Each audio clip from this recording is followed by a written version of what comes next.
स्मृति पटल पे रहे और जितने लोगों का नाम मैं याद कर पाई, मैंने आप सभी का दिल की गहराइयों से, ये मेरा प्रयास है कि मैं आपकी दिल की गहराइयों से आप सभी को बारंबार धन्यवाद दूं कि आपने मुझे मौका दिया है, आपके दिन रात के प्रयास ने मुझे मौका दिया है कि मैं आपके बीच में खड़े होकर के अपनी चंद बातें रख सकूं। बाबा साहब भीमराव अंबेडकर, जिनके परिनिर्वाण दिवस का कार्यक्रम हम मना रहे हैं, वो मात्र एक व्यक्ति नहीं, वो विचार थे, वो अपने आप में संपूर्ण संस्थान थे। एक ऐसे व्यक्ति थे जो करोड़ों असंख्य लोगों के आशा के प्रकाश थे। वो व्यक्ति जिन्होंने ताउम्र भेदभाव झेला, जिन्होंने ताउम्र तिरस्कार झेला, जिन्होंने ताउम्र जिंदगी के संघर्षों से ऊपर उठकर इस 135 करोड़ जनसंख्या वाले देश में इस बात को स्थापित कर दिया कि अगर संकल्प है, अगर दृढ़ता है और अगर शिक्षा है तो किसी भी असंभव कार्य को इस देश में संभव कार्य करके स्थापित किया जा सकता है। उन्होंने ऐसा कर दिखाया। अपने साथ हुई तमाम नागवार चीजों को किनारे रखकर जब मौका मिला तो इस देश के सबसे काबिल सपूत ने इस देश के हर नागरिक के लिए जात पात धर्म से ऊपर उठ करके आप सभी को बराबरी का सम्मान देते हुए एक राजनीतिक वोट का अधिकार दे करके हम और आप बहुजनों को हमारा अपना धर्म ग्रंथ संविधान देने का काम करता है।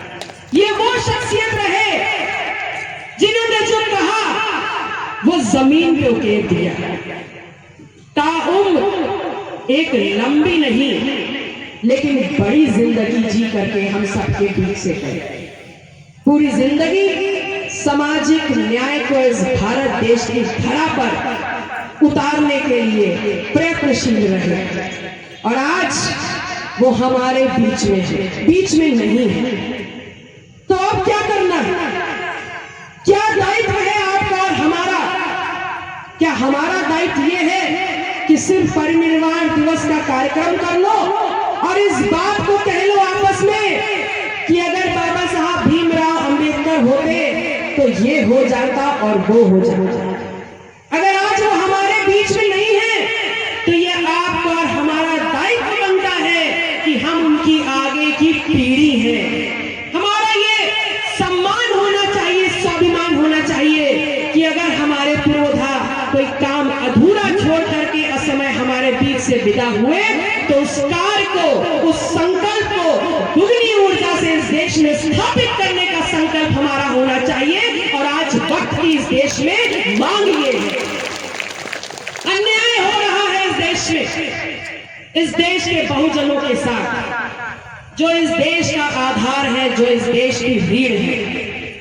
और याद रखिए, जब जब अन्याय के खिलाफ आंदोलन होता है तब तब न्याय की सत्ता स्थापित होती है। इस देश में नहीं बल्कि समूचे विश्व में इसके उदाहरण मिलते हैं। आप लोगों ने कार्ल मार्क्स का नाम सुना होगा। जर्मनी के ऐसे व्यक्तित्व जिन्होंने साम्यवाद, जिन्होंने समाजवाद को स्थापित करने के लिए अपनी ताउम्र लड़ाई लड़ी और जर्मनी में नई सत्ता स्थापित कर दी। आप लोगों ने नाम सुना होगा मार्टिन लूथर किंग का, जिन्होंने नॉर्थ अमेरिका में लड़ाई लड़ी, नक्सलीय भेदभाव के खिलाफ शांतिपूर्ण आंदोलन किया और उस आंदोलन के बाद वहां पर नई सत्ता स्थापित हुई। आप लोगों ने नाम सुना होगा नेल्सन मंडेला का, दक्षिण अफ्रीका में श्वेत अश्वेत लोगों के बीच में जो कानूनी विभाजन था उसके खिलाफ लड़ाई लड़ी और लड़ाई लड़ने के बाद उस आंदोलन को विजयश्री दिलाते हुए दक्षिण अफ्रीका के पहले अश्वेत राष्ट्रपति बने। जब उन देशों में इतना बड़ा तख्ता पलट हो सकता था तो इस देश में सामाजिक न्याय की स्थापना क्यों नहीं हो सकती? ये सबसे बड़ी लड़ाई है इस देश को, जो उसके संविधान में मूलभूत विचार है उसको जमीन पर उतारने के लिए। ये लड़ाई 75 सालों से चल रही है।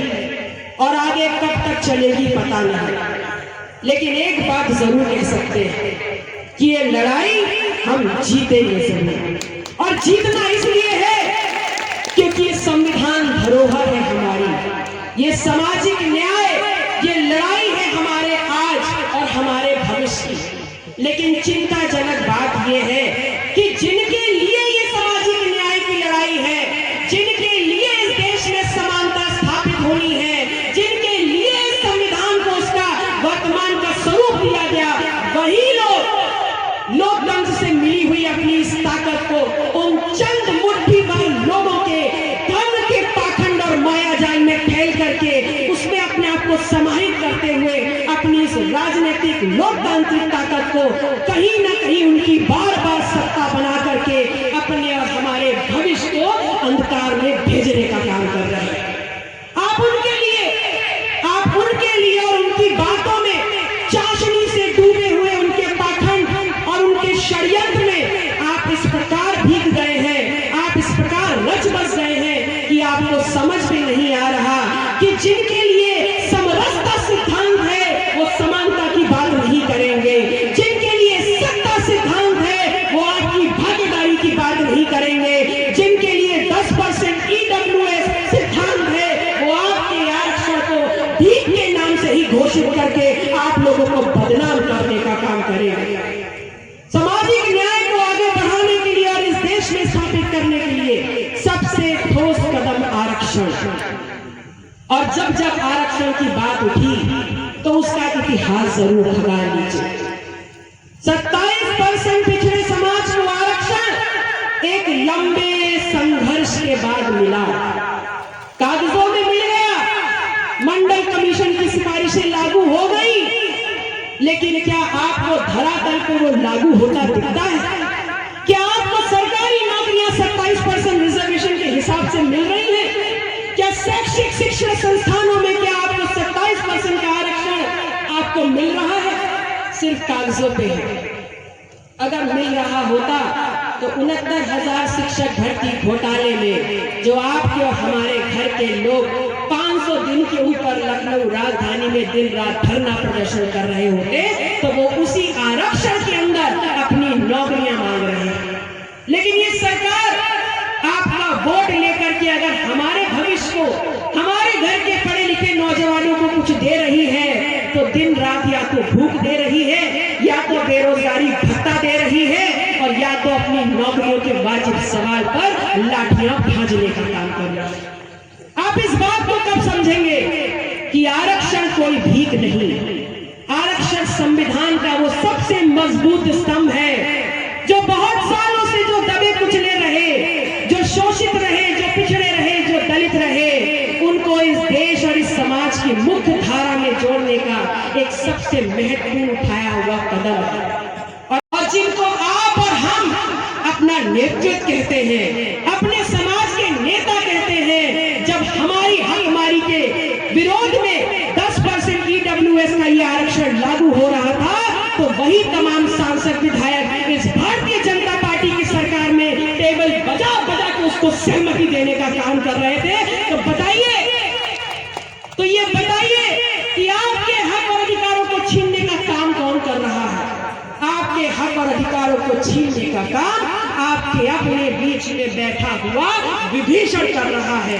और इतिहास को छान लीजिएगा कि किसी भी परिकार में ना कभी किसी का नाम रावण रखा जाता है और ना विभीषण रखा जाता है। ये परिचायक है व्यक्तित्व का। पहचानिए कि अपने क्षेत्रीय नेताओं को ना चुनते हुए नेतृत्व चुनिए, क्योंकि नेता दूसरे के खूंटे से बंधा होगा, और अगर बंधे नहीं होते तो जब गोंडा में हमारे समाज के 15 साल के लड़के को मारा गया तो सड़कें जाम हो गई होती, लखनऊ से डॉक्टर पल्लवी पटेल को नहीं आना पड़ता। ये तमाम जो लोग अलग अलग खूंटे से बने हैं ये अपना तो जाते ही हैं, साथ में आप और हम सबको भी वोट बैंक बना के उनके पैरों में गिरवी रख के चले आते हैं। और याद रखिएगा, जो अपनी आन बान शान और अपनी ताकत गिरवी रख देते हैं वो समाज कभी इतिहास का निर्माता नहीं हो सकता, वो इतिहास कभी अपने पैरों पे खड़ा नहीं हो सकता। और डॉक्टर सोनीलाल पटेल हमेशा कहते थे कि अगर जिंदा हो तो जिंदा होने के सबूत पेश करो, अगर लड़ना जानते हो तो खेत खलिहान में भी लड़ो और सड़कों पे भी लड़ो।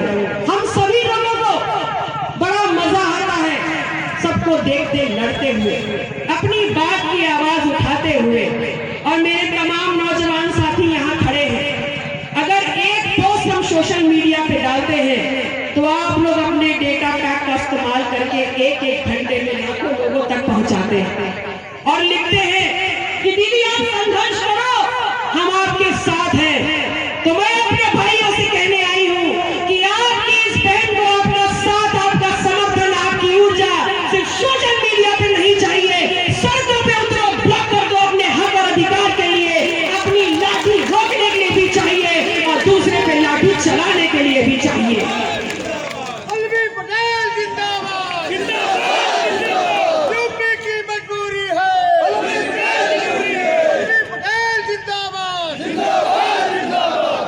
अपने धर्म के प्रति निष्ठा वान है, इस बात को स्थापित करने में लगा है।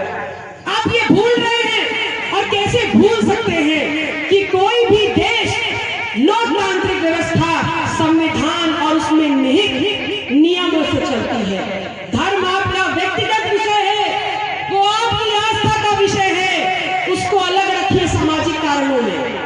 लेकिन लोकतंत्र अगर चलेगा तो संविधान में दी हुई ताकत से चलेगा, उस तमाम ताने बाने को कसते हुए चलेगा जहां से हमारे नौजवानों की नौकरी सुनिश्चित होगी, जैसे हमारे लोगों की, हमारे बच्चों की पढ़ाई सुनिश्चित होगी, जैसे ये सुनिश्चित होगा कि हमारे बच्चों को उचित दवाई मिले, इस बात को सुनिश्चित करेगा कि हमारे खेतों से जो फसल निकलती है उसका वाजिब मूल्य हमारी जेब में आए। लेकिन इन बातों की चिंता हम नहीं कर रहे, हम तो धर्म के मकरजाल में खेल करके अपनी लोकतांत्रिक ताकत, जिससे अपने भविष्य, अपने समाज और अपने देश को विकसित देश बना सकते हैं, उसको अपने धर्म के प्रति निष्ठा का सर्टिफिकेट लेने के चक्कर में अपने ही परिवार को गर्त में ढकेल रहे हैं। आप देखिए, जिन्होंने लोकतांत्रिक ताकत और लोकतांत्रिक विषय को लोकतांत्रिक तरीके से सुलझाने का काम किया है, चाहे अमेरिका हो, चाहे चाइना हो, चाहे चीन हो, चाहे जापान हो, चाहे रशिया हो,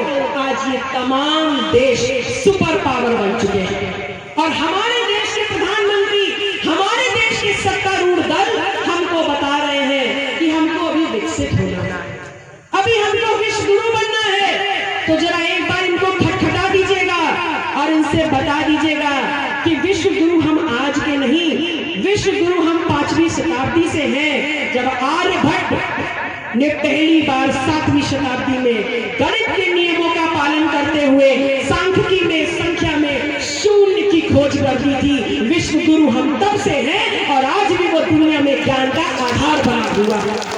हम आज कोई अर्थव्यवस्था में सबसे ऊपर नहीं जाने वाले, हम इस देश के सोने की चिड़िया तब से हैं जब जिनके मातहत ये सरेंडर, ये चंद मुट्ठी भर लोग जो आज शासन कर रहे हैं, जब इन्होंने अंग्रेजी सत्ता के सामने अपने घुटने टेक दिए थे, उस वक्त भी हम भारत की सोने की चिड़िया कहलाते थे। और आज हमको ये बता रहे हैं कि ये अर्थव्यवस्था पे काम कर रहे हैं। मैं आप लोगों से कहने आई कि विश्व गुरु अर्थव्यवस्था के चक्कर में मत पड़िए, अपनी वाजिब कमाई के लिए लड़िए, अपने बच्चों की नौकरी के लिए लड़िए, अपने खेत में निकलने वाले आपके फसल के वाजिब दाम के लिए लड़िए, अपने बच्चों की शिक्षा के लिए लड़िए, अपने आरक्षण को बचाने के लिए लड़िए, अपने संविधान को कागजों का पुलिंदा मत साबित होने दीजिए। ये इस विश्व का सबसे सुंदर लोकतांत्रिक संविधान है, इस बात की लड़ाई लड़िए। और कहा जाता है कि जहां जहां आंदोलन करके आगे निकलते हैं, सत्ता तो स्थापित हो जाती है। अगर लोकतांत्रिक व्यवस्था को दुरुस्त करते हुए हम लड़े तो याद रखिएगा, पुनः विश्व गुरु का तमगा भी हमें मिलेगा और पुनः सोने की चिड़िया भी हम कहलाएंगे। इनके 5 किलो राशन और वृद्धा पेंशन की जरूरत हमको नहीं है। मैं आप लोगों से कहने आई कि आपको और हमारा परिचय क्या, आपको और हमारा परिचय कि हम इस देश की रीढ़ हैं, हम इस देश का वो समाज है। जब खेतों में उतर जाते जब बॉर्डर पे उतर जाते हैं तो इस 135 करोड़ लोगों की सुरक्षा की गारंटी कर देते हैं। जब अपनी पीठ पे बोझा उठा लेते हैं तो इस देश का ढांचा खड़ा करके इस देश का खजाना भरने का काम कर देते हैं। हम और आप देश की वो रीढ़, वो कमेरा समाज है। लेकिन आज हमारे पूर्वजों ने, चाहे संत गाडगे जी महाराज रहे हो, चाहे पेरिया राधा स्वामी रहे हो, चाहे काशीराम जी रहे हो, चाहे लली सरोज जी रहे हो, चाहे मानवर काशीराम जी, बाबा साहब भीमराव अम्बेडकर जी, बिजली पासी जी, महाराज सुहेल देव रहे हो, इन सभी लोगों ने अपने हाथों के श्रम से इस देश को लेने लायक बनाया। और आज इसी देश में उनके परिवार, उनके बच्चे इस देश की रीढ़ को आज अपनी पात्रता और अपात्रता साबित करने के लिए SIR के कुचक में ढकेलने का काम किया। मैंने इस बात की घोषणा की है कि मैं अपना SIR फॉर्म नहीं भरूंगी, क्योंकि मैं जब से इस देश के संविधान के अनुरूप 18 साल की हुई तब से लगातार संविधान से मिली हुई इस ताकत का इस्तेमाल करते हुए कभी सरकार बनाने का काम किया है तो कभी सरकार गिराने का काम किया है। इसी सरकार ने और इसी चुनाव आयोग ने 2022 में मुझे पात्र घोषित करते हुए जनप्रतिनिधि बनाने का काम किया है। तो वो जनप्रतिनिधि आज अपात्र कैसे हो जाता है, ये सवाल मेरा चुनाव आयोग से है, इस देश की सरकार से। मैं आप लोगों से कहती हूँ कि आधी आबादी बैठी है यहाँ पर और आपका दारोमदार बहुत ज्यादा है, क्योंकि अगर अपने गर्भ में पाल करके आप 9 महीने रख करके एक बच्चे को जन्म दे करके परिवार का ताना बाना बदल देती है, रिश्तों की परिभाषा बदल देती है, तो याद रखिएगा अगर आप लोग राजनीतिक झंडा निकाल करके अपनी देरी क्रॉस करके सड़कों पर निकल जाएंगी तो इस देश और प्रदेश की सत्ता भी बदलेगी। इसके उदाहरण भी हैं, क्योंकि जिस विधानसभा सिरादू से जनप्रतिनिधि बन करके मैं आपके बीच में खड़ी हूँ, उस सिरादू के 25 साल के इतिहास में जिस दिन पोलिंग हो रही थी, पुरुषों से बड़ी लाइन में महिलाएं खड़ी थी और आप लोगों ने इतना छप्पर फाड़ के वोट दिया कि सिरादू को पहली महिला विधायक डॉक्टर पल्लवी पटेल मिली। मैं अपनी बातों को समाप्त करते हुए आप लोगों से अंत में सिर्फ इतना कहना चाहती हूँ, इस लोकतांत्रिक व्यवस्था में भारत एक देश है और ये चंद मुट्ठी भर लोग इस देश को राष्ट्र बनाने में आबादा है। ये लड़ाई बहुत बड़ी है, हमको अपने इस देश का सिरमौर ऊपर रखना है, इस देश की अखंडता ऊपर रखनी है और राष्ट्र ना बनाए देने वाली इस लड़ाई के साथ खड़े होकर के इस सरकार की आंखों में आंखें डाल करके अपने हक और हुकूक के सवाल को पूछना है। बहुत बहुत आभार आप सभी का। नमो बुद्धाय। जय अभिनव दल, जय संविधान।